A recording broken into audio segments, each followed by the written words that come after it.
TeenCounseling.com connects your 13 to 19-year-old with a licensed professional counselor right where they spend most of their time, on their smartphone. Simply complete a short questionnaire and you'll be matched with a skilled therapist in TeenCounseling.com's network of specialists.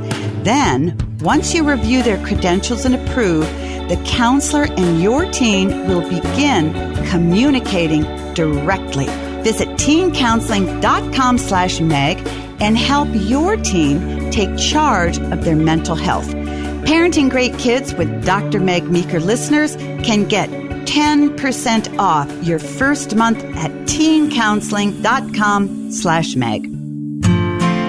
For 30 plus years, I've seen every type of child grow up. Instead of giving me what I wanted, she gave me what I needed, which was truth. Don't let emotions win. Let truth win.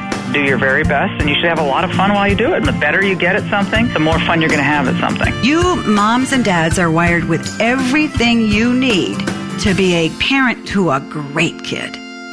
Welcome to Parenting Great Kids. This is episode number 84, and I'm your host, Dr. Meg Meeker. On today's episode, we're going to be continuing a conversation that I began on our last podcast with military couple Bo and Nicole White. To recap, we talked about the challenges of being deployed and being apart from one another. Nicole shared how she dealt with the emotions and angst of preparing to be apart. They also share the terrifying story of their young son who was diagnosed with leukemia at a time when Bo was halfway across the world. If you missed part one of this interview, you can listen to it in its entirety by going to megmeekermd.com. I strongly encourage you to do that because their story is very compelling. Click on the podcast tab and look for episode number 83. Before we get into part two of our interview, let me share just a little bit about Bo and Nicole. Bo and Nicole spend a lot of time apart because Bo serves in a very high level of the military. Nicole stays home with their two children, age 6 and 3, and knows the difficulty of being a single mom at times. While Bo is gone, Nicole had the extra burden of being alone when their son, Forrest, was diagnosed with acute lymphocytic leukemia. They have gone through a 2-year study of watching their son go through chemotherapy. Their story about living with a child with a life-threatening and chronic illness is extraordinary. As always, I'll share my points to ponder for you to start using right away. And parents, as a reminder, don't just download the episodes, click subscribe, because when you do that, you are joining my parenting revolution, and every new episode will automatically show up in your subscribed list. I promise you won't regret it. And I'd love for you to write us a review on iTunes and let me know what you think of the podcast. Or if you have a topic you want me to discuss, let me know.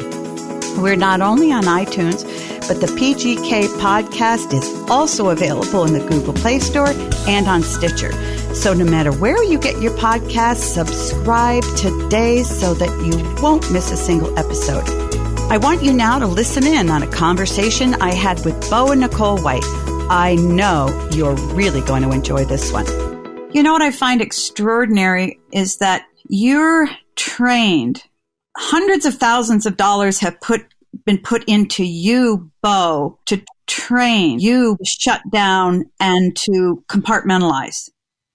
And now here you are in a situation with your wife where you have to do exactly the opposite, where you can't compartmentalize. She has to know and hear and see every minute detail of your character and your feelings. Was that hard for you? Absolutely. And I think that's a large part of the problem is how we got to where we were. And albeit we weren't terrible, we weren't going to survive what we were just about ready to go through. And that, I'd compartmentalized so many things so well. And guys do it. Tons of guys do it. In my career field and beyond, it's something that guys do very well a lot. And it's not easy to break. And in a lot of cases, it took Forrest getting cancer to break me. And that was a literal prayer of mine is, God, I don't know what you're going to do, but please break my spirit like I am I am callous. And I couldn't think of a way he would do it until, Forrest got cancer. And so in a lot of ways, that was a huge blessing, albeit a horrible experience, but it was a necessary one for me, for us. And because of my ability to compartmentalize and be, borderline, I don't even know what you'd say, not a psychopath. Please don't use that word. Emotionally shut down. You were trained emotionally shut down. Yeah. Well, you don't. Yes, I mean you are selected in a lot of these cases in a lot of special operations communities for your ability to compartmentalize and carry out tasks that they still affect you, but they may affect you less or different than somebody else who is maybe more emotional or more emotionally connected to some of these things. And so, yes, that's something that I'm good at and compartmentalizing at. And so it also is a root of many problems, in our marriage, and my ability to not just compartmentalize, the places I go, the things I do, and those things. And they're not all bad, but just having that ability. But I was able to do that in a lot of good and healthy things in our marriage that I was hiding or not exposing and not addressing. And as a result, we were suffering. And we had to address that. I had to come forward with everything, good and bad. Mm-hmm. And there was a lot of things, I think, in Nicole's mind, and I'll let her talk to it, that, she never knew I felt. Okay, there was a lot of bad things, some bad things, but there were a lot of good things too that I never verbalized, I think, about our marriage or about her that I should have. And I felt kind of too macho or be too emotional to share. But in reality, for her, it's like, that's the stuff I want to hear. It's the things I need to hear. Right. And so that's a double-edged sword. I think, there's a lot of good you suppress in and amongst some of the bad. And I had to learn through this experience to share that. And you're right. That is a really difficult task, and it takes a lot of pride you have to give up to succeed at that. I think that as you struggled with what most men struggle with, and that is their personalities are basically to sort of wall themselves off a little bit and say, yeah, talking to my wife, she always wants to talk. She wants me to listen, but that's kind of boring. I'm a guy. I have stuff to do. And you're operating in a field where you're sort of like a Superman. If there are men out there who know exactly what you're going through, and say, yeah, that was me. But if in your situation where you're trained to sort of not emotionally blunt yourself, but to be calloused because of the things that you have, the situations you found yourself in, and even you, don't take it the wrong way, but you can break and expose yourself and be raw to your wife, and it improves your relationship. I think that other men who are hearing this would go, well, if he can do it, so can I. Because you can. How did Nicole respond to all of this too? Because she's as sort of calloused as you looked on the outside. She looked that sensitive and thoughtful, So what was this all like for her? I needed a lot of grace. I mean, I needed a lot of grace anyway, every day, but I definitely needed a lot of grace and forgiveness from her during the initial sort of unpacking of our emotions and the rawness that this experience sort of brought out on both of us. And through a lot of prayer, she was able to forgive and we had to work through that. Forgive is not forget, for sure. And so, from her perspective, absolutely, it took a lot of grace, and it wasn't just for me. I mean, she can speak to this, but forgiving me was for her. It's for her faith. She can't grow in her faith if she doesn't forgive me, and that's very biblical. I mean, it's very clear that's the case. So, it wasn't just for me, and I knew that, and I'm happy for that. But it was a lot of work and a lot of grace on her part, and it still is. It's a fight. It's not a one and done. It's months, it's years of things, and that's just the repercussions of that's just consequences. You're gonna have to relive some of those experiences a little bit, and rebuke and fight those thoughts and those feelings. And that's what that continued openness and communication is all about. And I think you're right in that, you know, the most macho men, and I've worked with some of them, you know, we're very extreme. And I can say for a fact, you know, the guys I work around are very extreme, type A, driven individuals. They hard chargers on a lot of things. And when we fall, sometimes we fall the hardest. You know, when we succeed, we also succeed the best. So it's just, but I'll say this, you know, travel the world, experience many cultures and many people, and people are people. All people are essentially the same, you know, in terms of our emotions and our feelings. And yeah, it may take different ways and paths to get to each of us, but they're all there.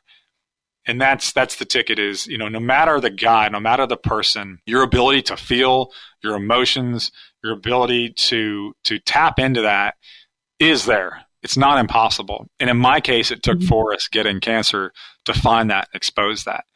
You know, I don't pray anything terrible upon anyone, but I do pray that people find that because it's changed our life. It's the best thing that's ever happened to us as a couple, that we would go through something like this and decide we're going to conquer this together. And it is a difficult, it's almost sometimes you feel like impossible task. Yeah. But man, when you come out the other side every day, it's something you can be so incredibly proud of. And the fruits of your labor are there. Yeah. So it's worth the fight. And you guys have fought on many different levels. And Absolutely. I think that, you know, for couples who are just in the middle of the fire, in the bottom of the pit, going, I just can't do this. You can. Yeah. You can. And I'll let Nicole speak to this too, but like it's a two-way road. You have to do it, and you have to do it together. And that's, you know, that's what this continued, you know, laying it all down, having your meetings, you know, really keeping each other in check, you know, finding mentors, doing counseling, you know. We don't want to do that sometimes. Like we don't want to. Like it's effort, it's sacrifice, it's work, and we think, oh, we got better things to do. Like we don't need this. We're good now. We're good. It's been a while. You know, I mean, you hear of people doing AA for 50 years. You know, I mean, it's to keep yourself in check, and we're all humans. Right. We're all humans, and so we're all subject to the same pitfalls, and so it's important for us to continue to keep each other in check and in this wave that we're riding, so to speak, because it's going to ebb and flow, and we know that. So we're just preparing for the next storm. Well, hopefully, God willing, the storms won't be like you've been through already, because those are some pretty severe ones. Parents, I hope you're enjoying my conversation with Bo and Nicole. We need to take a quick break, but don't go anywhere. We'll be right back with more of my conversation with Bo and Nicole White. Ladies with more than 70 sizes, including their signature half-cup sizes, Third Love designs bras with breast size and shape in mind for a perfect fit and premium feel. Just answer a few simple questions via Third Love's Fit Finder quiz to find your perfect fit in 60 seconds. Then, thanks to Third Love's 100% fit guarantee, you can wear, wash, and put your bra to the test for 60 days. And if you don't love it, you can return it, and Third Love will wash it and donate it to a woman in need. This is hands down the most comfortable bra you'll own, with straps that won't slip, tagless labels, and lightweight, super thin memory foam cups. Friends, Third Love bras are my favorite bras. I've worn all kinds of different brands of bras, and I had never found one who doesn't feel tight, uncomfortable, and every other bra I've worn, I always know I have it on. With Third Love bras, they're so comfortable, you'll forget you're wearing a bra. Third Love knows there's a perfect bra for everyone. So right now, they're offering my listeners 15% off your first order. Go to thirdlove.com/Meg now to find your perfect fitting bra and get 15% off your first purchase. That's thirdlove.com/Meg for 15% off today. For years, we've been told that clean meant one thing: sanitize.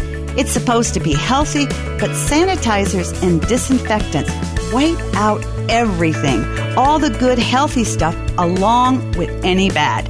Like your gut, your home has a microbiome too.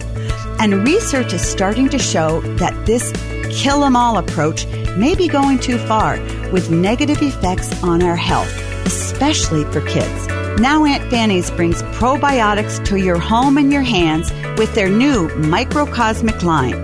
These household cleaners and hand soaps add good with probiotic power.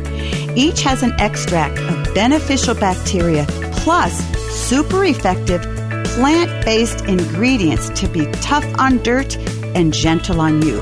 These formulas are non-toxic, cruelty-free, and have 100% essential oil scents. No fake fragrances. They're hypoallergenic and dermatologist tested too. Friends, this sounds crazy, but I love to clean. As a physician, I wholly agree with the notion of not wiping out all bacteria. This isn't good for our health and can be particularly harmful for our kids. Why stop at just natural cleaning when you can do one better with probiotics? Shop now at auntfannies.com/good and get 20% off your entire order with coupon code MEG at checkout. That's auntfannies.com/good, coupon code MEG. So I assume you could sort of say, in the midst of what you've been through, your marriage is strong. And I think a lot of military couples in particular, and now a lot of couples who are going through the trauma of a sick child, need to be encouraged that whatever it is that's in front of you, together you can plow through it, and with God. Yeah, absolutely. So I'm jumping back in here, Meg. I think Forrest getting sick and the fire that came out of that, everything that was exposed, everything that was laid bare, ultimately it's a story of restoration. It's a story of beauty through the ashes. It's a story of, refinement in the fire. And neither Bo nor I were capable of withstanding this storm. And I don't know where we would be or what we would have done without our faith. And, we kind of lost that for a while. And things happen in 10 years of marriage slowly, or sometimes they happen fast. But I think any married couple that has a few years under their belt, you kind of wake up one day and you're like, it's okay. Like, nothing maybe is horrible, but you don't necessarily feel what you felt the first few years. And right. And you kind of have to look at each other and like, what are we going to do with that recognition, right? What do we want for the next 10 years? What do we want out of our family and our marriage? And maybe you can tell through some of this interview and the kind of people that Bo and I are, but we're not mediocre, okay with standard status quo people. Like we're not very apathetic people.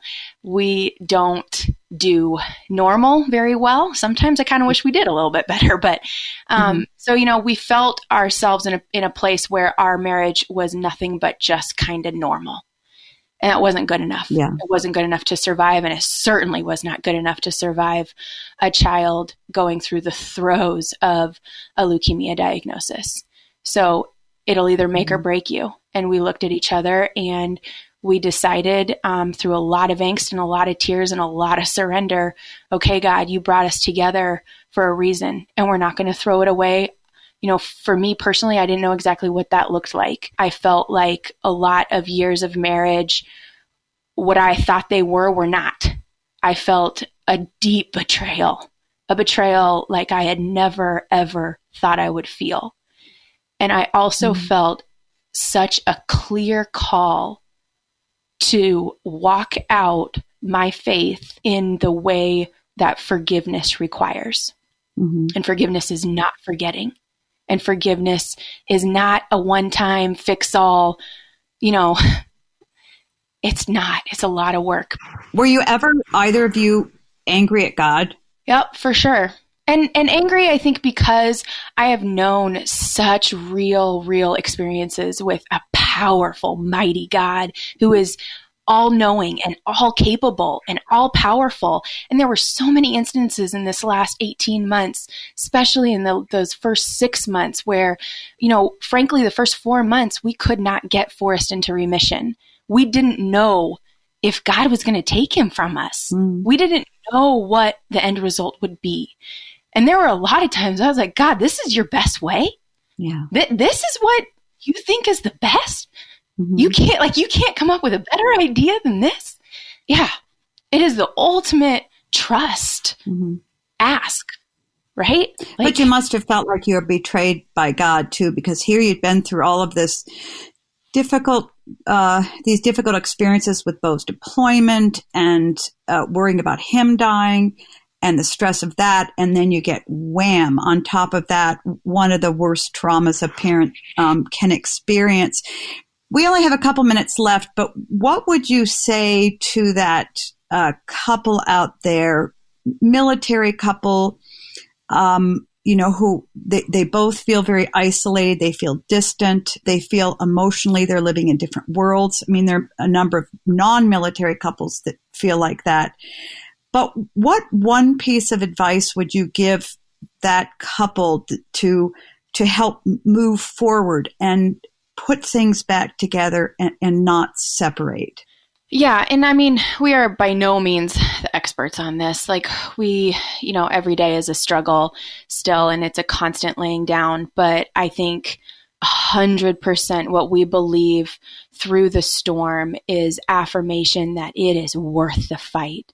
And I would tell any couple struggling, now's the time. Dig in, do the work, get a therapist, go to counseling, ask each other the hard questions, have your parents come watch the kids and go do a getaway. And believe me, I get it. The logistics sometimes suck. The logistics are really hard to figure out how to spend the time on your marriage when life requires almost everything, right? Especially when your children require almost everything. How do you extricate yourself as a mother, as a parent, to be able to dig in and dedicate the time and the energy and the resources necessary for your marriage? And I would say, dedicate them. Look at your marriage as top priority. Your children deserve your marriage to be strong and healthy. And so if you have to even step back from your parenting role for a period of time, for a few days, for a week, for whatever it takes to get your marriage on the right track, that's what I would say. I would say do the work necessary for your marriage. And it's not easy, and it's not a one-time thing. But, for anyone out there with a faith that believes that, God brought them to their spouse, there's a reason for that. And it's not something to be thrown away, and it's not something to give up on. So it's work, yes, but like any good thing, like any great thing, it is work, and it is worth it. And the good things don't come easy. And that makes them so much sweeter when you get to the other side, when you get to the reprieve.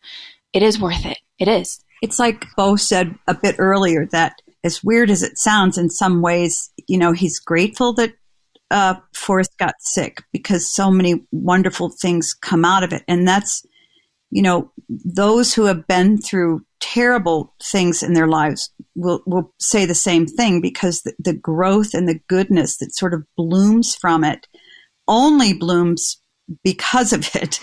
And, that's the hard thing. You guys are a remarkable team. You're inspiration to me. I just love you guys so much. And I know that our listeners are just getting a little peek into what you do, but I would say everything you've told us on the podcast today, amp that up 5 times. And that's who Bo and Nicole really are, because they're very, very humble people. And in addition to all of the things that you've been through, Nicole, I know you're a very bright woman. You're a successful businesswoman. And one of the things I think that you've done to sort of help you deal with all of this is to work in your own business, and you work with Roden and Fields. How is that for you? Right. Yeah. And that's actually been a total God thing as well. You know, I've always been very career driven, lived all over the world, studied all over the world, had high aspirations for my career, and found myself on a pretty traditional career track that, you know, because of military life and deployments and then a cancer diagnosis, felt absolutely crashing and burning. And, you know, for any career-minded person out there, man or woman, to have that come to a screeching halt, that does something to your identity, right? And so, you know, last year, not only was my marriage on the rocks, the health of my child on the rocks, you know, we're in the middle of a massive build project that was taking everything from us. Everything was on the rocks. And my career, I felt like there was a gavel on my career. And in part, there was a gavel on that part of my identity. And that was a very, very hard thing for me in the midst of all of this, to just feel like, am I totally losing myself? And so I think that was something that, you know, God really heard that cry. And I felt like kind of the scales fell from my eyes, and the opportunity to partner with world-renowned Stanford-trained dermatologists with this incredible skincare line that was, you know, just an absolute unicorn in the space. It came up, and I was able to look at that opportunity in a way that I hadn't in years prior, and see it for what it was, see it for the opportunity that it was. And so I jumped on board, and, you know, it has been an absolute answer to prayer. And it's, you know, everything from my complexion and the skin that was really showcasing the ramifications of stress and hospital and, you know, all of the things. Not only was that revitalized, but the belief in myself as a strong, independent, smart, driven businesswoman, you know, that I wasn't relegated or pigeonholed. Well, Bo and Nicole, thank you so much for joining me. If anybody wants to get hold of you or hear more of your story, how can they connect with you? Sure. Thank you, Meg, for having us. This has been such a treat. And to get a hold of us, the best way would be through my email. And that can be posted below, but it's NicoleKWhite@gmail.com, or find us on social media. And so we are on there with a lot more of our story, a lot more details, a lot more fun little tidbits. You can find me at My Nomads and Me on Instagram, or search Nicole White on Facebook, and hopefully we can connect. Yep. Thanks a lot. You guys are awesome. Thank you, and have a wonderful day. Thanks, Meg. Take care. Thanks a lot. Now on to my points to ponder. 1, find a support system. If you have a child with chronic illness, you need help. We all need support during difficult parenting times, but when a child has a chronic illness, particularly life-threatening illness, there's an extra strain on our mental health, our marriages, and relationships with children. Being able to vent frustrations with a friend really helps keep other family relationships intact. 2, find a good pediatric specialist.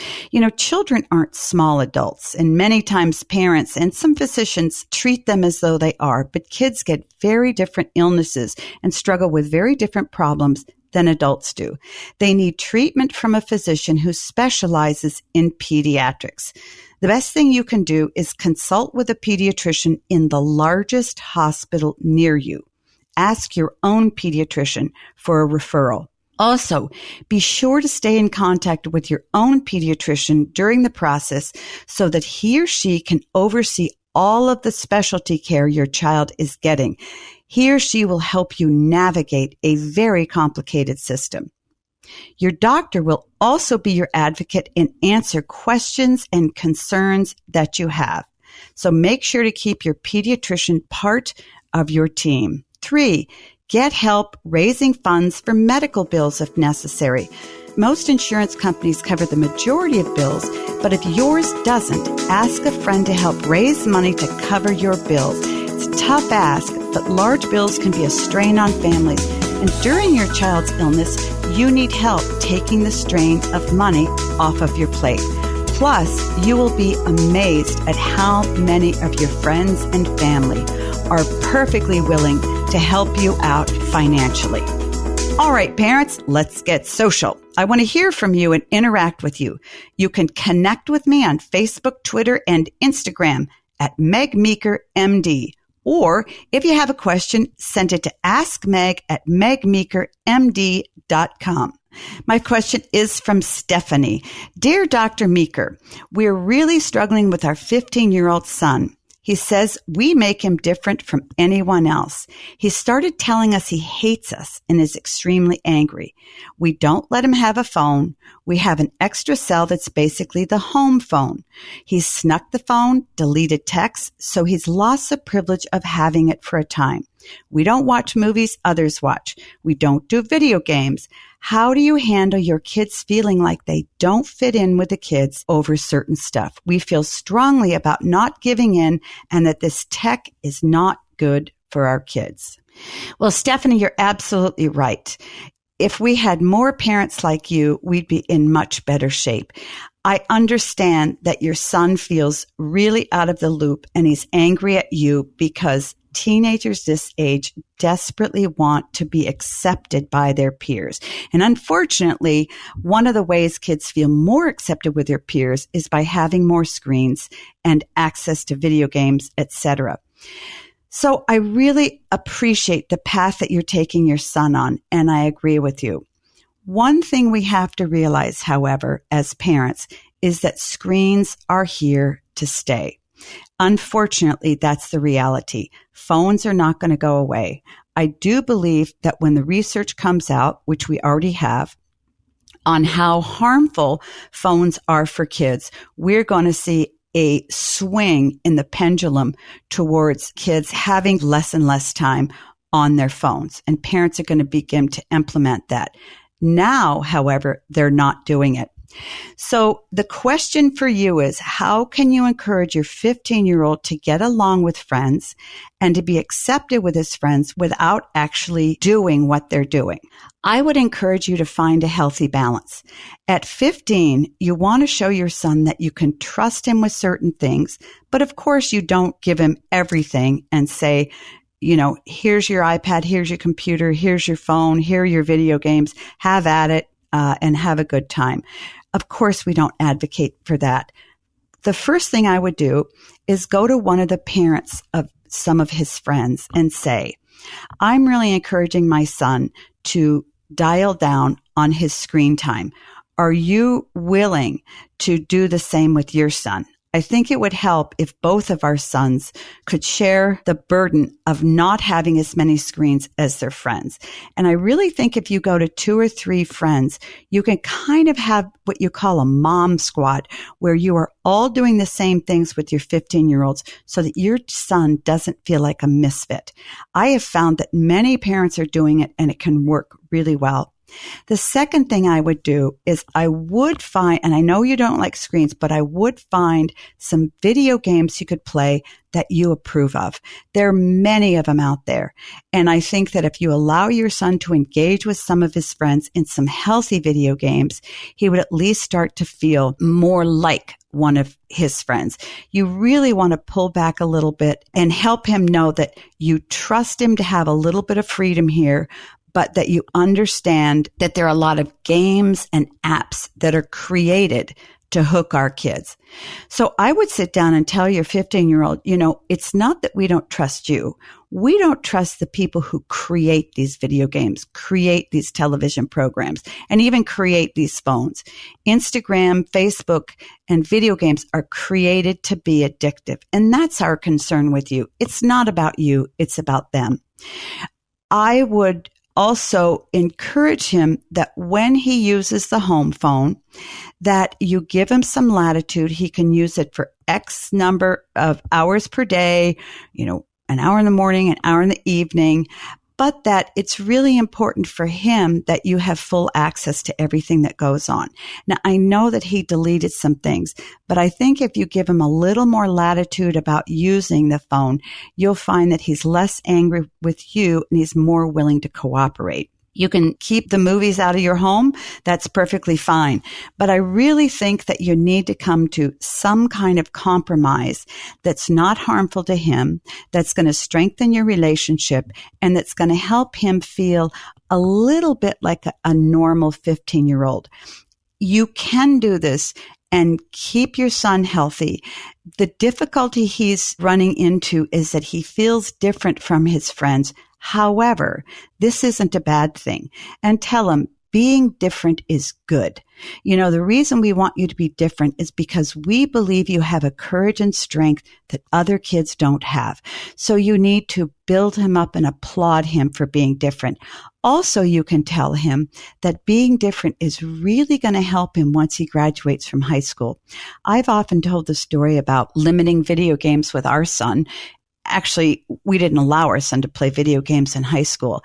And we had knockdown dragouts and fights, and you can't believe it. But after a couple months, he gave in and he said, okay. When he went off to college, he said that he was taken aback at how many college freshmen and sophomore men sat in a dark room in their dormitories hours upon hours upon hours playing video games. And he said it really kind of sickened him. And at the end of his freshman year, he came back to us and said, Mom and Dad, thank you for not letting me play video games. I can see that my friends are hooked, and I am so glad that I'm not hooked. So many times you put up with the fussing and the anger and the pushback during the teen years, but I guarantee you there will come a day when he will come back and say thank you. Parents, I love answering your questions, so keep sending them in to me. You can email me any parenting question to askmeg@megmeekermd.com. Again, askmeg@megmeekermd.com. I want to thank my guests, Bo and Nicole White. Now let's recap my points to ponder. 1, find a support system. 2, be sure to find a pediatric specialist. 3, get help raising funds for medical bills if necessary. So until next time, parents, remember, great kids are raised, not born. Hey, this is Bobby, producer of Meg Meeker's Parenting Great Kids podcast. Thanks for listening to episode 84, and because of your dedication to raising great kids, Dr. Meg's Parenting Revolution has grown to over 3 million downloads. Head on over to Facebook and Twitter and follow @MegMeekerMD, and check out what's new at megmeeker.com. And while you're there, sign up for the newsletter to stay updated and get information about giveaways. Don't forget to share the podcast with other parents, subscribe so you won't miss anything, and leave us a review so we know how we're doing.